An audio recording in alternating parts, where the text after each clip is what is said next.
Shalom, everyone. I wanted to share something fascinating with all of you. You know, when during the days of the Omer, counting the Omer, there's a minhag, special minhag in Am Yisrael, all over the world, that we read Pirkei Avot, Ethics of Our Fathers. And we try to finish all the prakim, all the chapters of Ethics of Our Fathers by the time we get to Shavuot. There's many reasons why. Obviously, one main reason is before we get to receiving the Torah, we want to make sure that we are better people.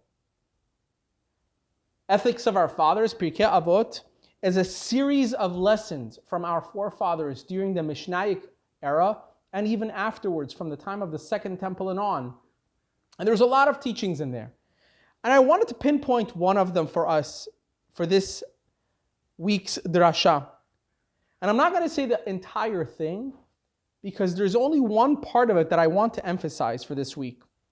Rabbi Elazar HaModai Omer, Rabbi Elazar the Modai says, המחלל את הקודשים והמבזה את המועדות והמלבין פני חברו ברבים, anybody that does such and such, and embarrasses or shames his friend in public, אף על פי שיש בידו תורה ומעשים טובים, even if he holds worlds of treasures of Torah and mitzvot and chokhmah, אין לו חלק לעולם הבא. He does not have a portion in the world to come. My friends, I want to repeat that one more time. We're not talking about a regular person. Rabbi Elazar HaModai says, he or she who embarrasses, shames their friend, their fellow Jew in public, even if they hold worlds of Torah and chokhmah and mitzvot, ein lo chelek la'olam haba. He does not have a portion in the world to come. Now, in the Jewish religion, there's one thing that we all know.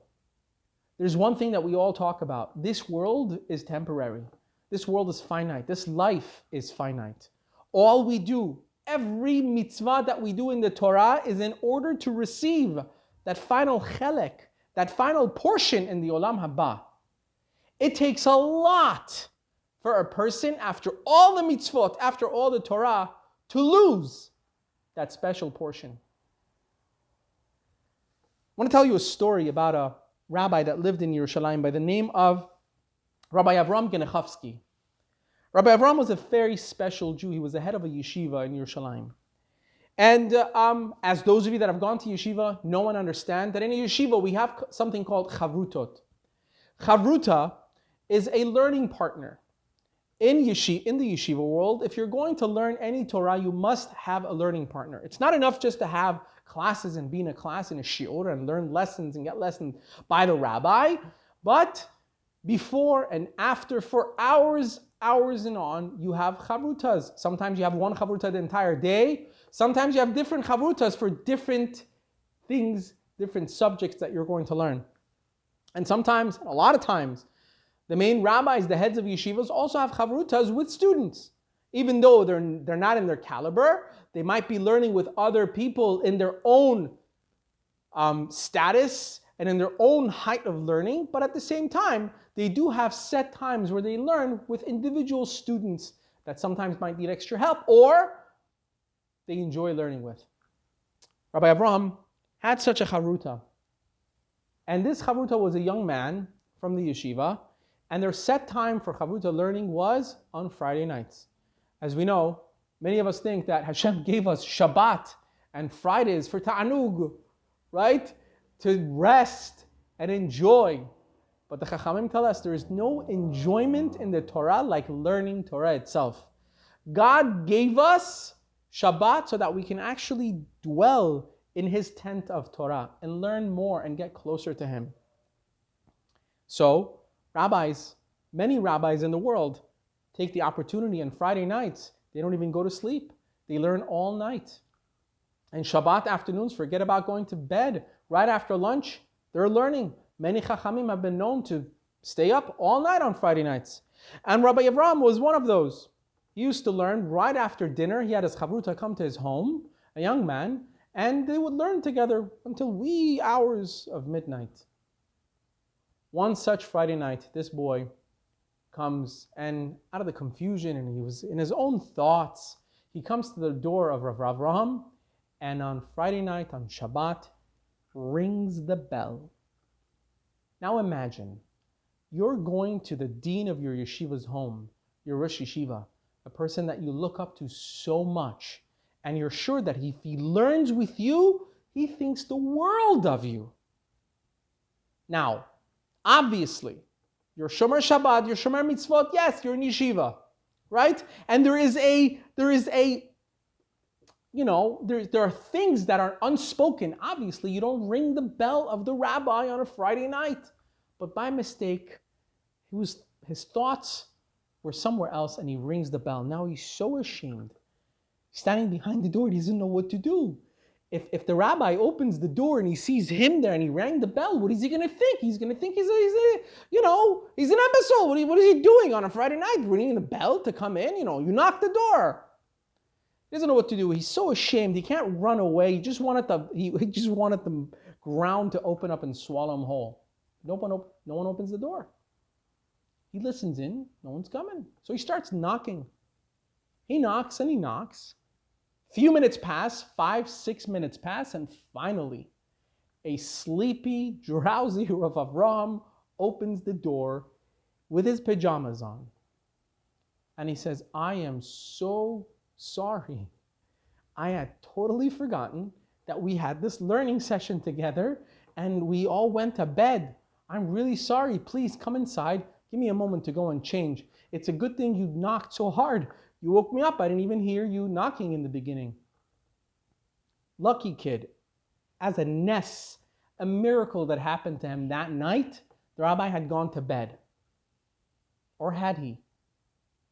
It only became known to the entire yeshiva world of the time after the passing of Rav Avraham, this tzaddik. His family shared the story of what actually took place in their home that night. The rabbi heard the doorbell and right away realized that this young man, poor kid, made a mistake. And he's going to be so embarrassed knowing that, oh my gosh, I just rang the bell of the Rosh Yeshiva on Friday night. So right away at their dinner table, he told everyone, shh, quiet. Everyone go, wear your pajamas. He tells his wife, wear your pajama, we're going to bed. He changes his clothes and goes to bed, lies in bed for a minute or two so he won't be lying. And he comes out with his pajamas, looking all drowsy, telling the boy, sorry, I didn't hear you come. I had gone to bed. All for what? So he doesn't embarrass a young man that made a mistake. That is someone that has a portion in the Olam Haba. With Torah, without Torah, that's a person that understands and is sensitive towards other people's feelings. I was thinking about this. And I said, look at the world. Look at where we've come. Look at how far we've come with social media and the internet, connecting the entire world together. Imagine 25, 30 years ago, you wanted to get in touch with someone across the world, phone calls. And even that sometimes was rare and wasn't so comfortable. Nowadays, you got FaceTime. You could see inside the home of a person across the earth. Look at us. Baruch Hashem, Chasdei Hashem, with the situation that we are in today, everyone safer at home. Many people in quarantine because of the virus. Have you thought about imagining what it would have been like, Chas v'Shalom, 30 years ago? Only having phones, not being allowed to leave your homes, not being able to see your parents, your family members, your friends. At least now we have video calling. Is that truly a blessing? I was really thinking about it, and it hit me. Could it be that Hashem has a message for us in this way as well? Could it be that the world has opened up just a bit too much? Could it be that we've become too social? Could it be that we've become too connected, even when we're disconnected? Could it be? And the thought hit me. Not everything in the world has been given to us for us to open it up to the world. Some things Hashem gives us for us, ourselves, and possibly our family. But the way the world is today, everything has to be open to the entire world. Not only that, but the amount of embarrassing scenes that are posted about other people on social media. It's become so routine, so normal for someone to record a video of somebody that does something funny, and boom, with a click of a finger, the entire world could laugh and say, hey, you went viral. Yeah, I destroyed your life. I embarrassed you. But you went viral. Could it be that we are in this situation because Hashem in his own way is telling us, you know what? Some things should just stay within. Could it be that you could possibly turn to your wife and tell her that you love her and not do it on Facebook or Twitter? Could it be that we could have breakfast or lunch with our family members, with our wives, with our children, with our parents, and leave it at that? Or does everyone on our social network accounts need to know exactly what we're having and when we're having it? Could it be that when you want to say happy birthday to your wife, to your husband, to your kids, you could actually turn to them and say happy birthday without posting on social media about how you wish happy birthday to that person? Could it be that we've just lost touch with what it means to be interpersonal, to be personally involved with someone without the entire world being involved? Could it be that we could be a little bit more sensitive about other people's feelings when it comes to a mishap and put our phones away and try to be there for them instead of embarrassing them by taking a video or sharing a video? I feel the world has come to a point where we have to realize that with all the positivity that the world has gained through the internet, through social media, I think we might have overstepped it with the negativity as well. And our Chachamim, ages ago, thousands of years ago, are telling us, Hamalbin pelech havero barabim, he who shames, embarrasses their friend in public. How much more public can possibly get than social networks?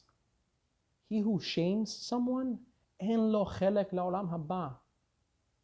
So maybe, just maybe next time that we think something's going to go viral, maybe we should stop it just at that thought. Maybe the next time a video that's being surrounded and being going around the net and it reaches us, instead of pressing forward, next time we'll actually press delete. I think that will be the most positive deletion we've ever done in our lives. And all these things will be zechuyot for us. And my friends, we need them. We need merits today. We need to turn to our friends and be there for them. We need to turn to other people and be there for them. At least those we know of that need our help. I think it's time for us to turn off the outside social media and turn on the inter-social. You know, and I'll end with this. Why did Yosef HaTzadik get punished by going to exile into Egypt? So many different things could have been his punishment, but why did God choose it to be exile? And our Chachamim tell us, Yosef HaTzadik had one shortcoming. He kept revealing every single thing that he thought his brothers are doing wrong to his father. He became like the little Twitter. Every single thing he saw about with his brothers that he thought were negative, whether he thought they were negative or not, he would tweet it to his father. He would open up every private aspect of his brother's lives to his father. And what was the outcome?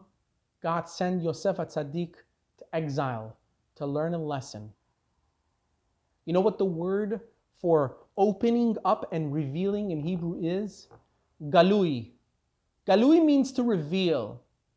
It's funny how connected that word is with the word galut, exile.